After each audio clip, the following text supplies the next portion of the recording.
यदि अपने भाइयों के गाने बजाने में या कोई भी मांगलिक कार्य में चली जाऊं तो उस समय आप मेरी रक्षा करोगे। हो सके आपको कभी बताना नहीं हो, आप घर पर नहीं हो और यहाँ पर कोई काम पड़ जाए और हो सके बिना बुलाए यहाँ पर आ जाए तो उस वक्त आप इनको डांटोगे नहीं, ठीक है ना।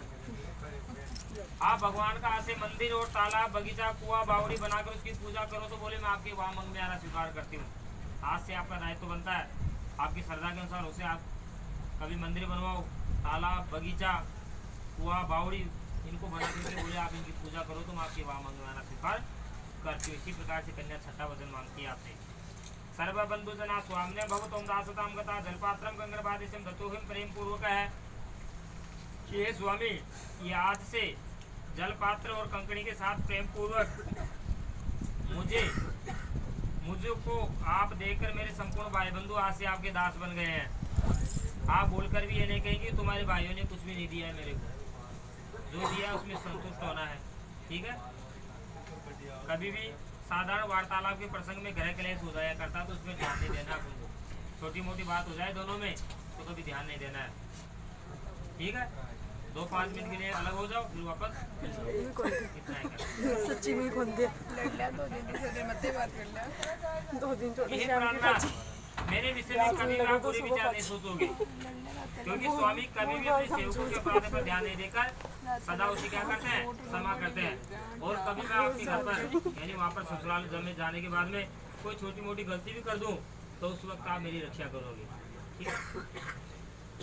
ध्यान नहीं दोगे यानी उस गलती पर आपको क्षमा करना है इनको, पर कोई बात नहीं हो जाती है।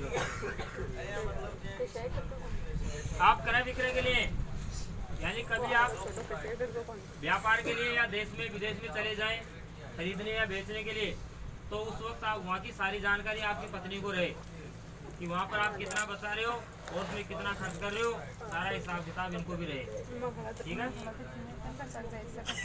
तो बोले मैं आपके वामंग में आना स्वीकार करती हूँ। इस प्रकार से कन्या 7वां वचन मांगती है।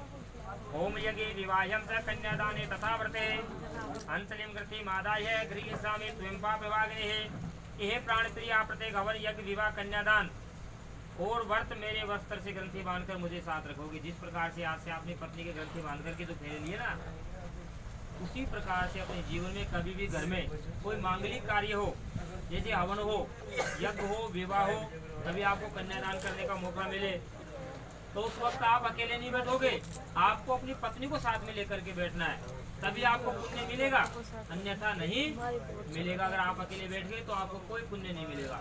आप कितना भी हवन करो, यज्ञ करो, कन्यादान करो, कितना कोई पैसा नहीं मिलेगा जब तक आप अपनी पत्नी को साथ में लेकर के नहीं बैठो। तो बोले आपको मेरे को साथ में लेकर के बैठना है। आप भली प्रकार सोच लें, यदि आप मुझे साथ में रखना चाहते हो तो मैं आधे पुण्य की भागनी बनूंगी, इस तरह से अर्धांगिनी बनने के लिए आधे पाप को देने वाली भी बन जाऊंगी। इसी प्रकार से वर ने कन्या को 7 वचन दिए और वर भी कह रहा है कि बोले मैंने तो आपको 7 वचन दे दिए लेकिन आप भी मेरे को 1 वचन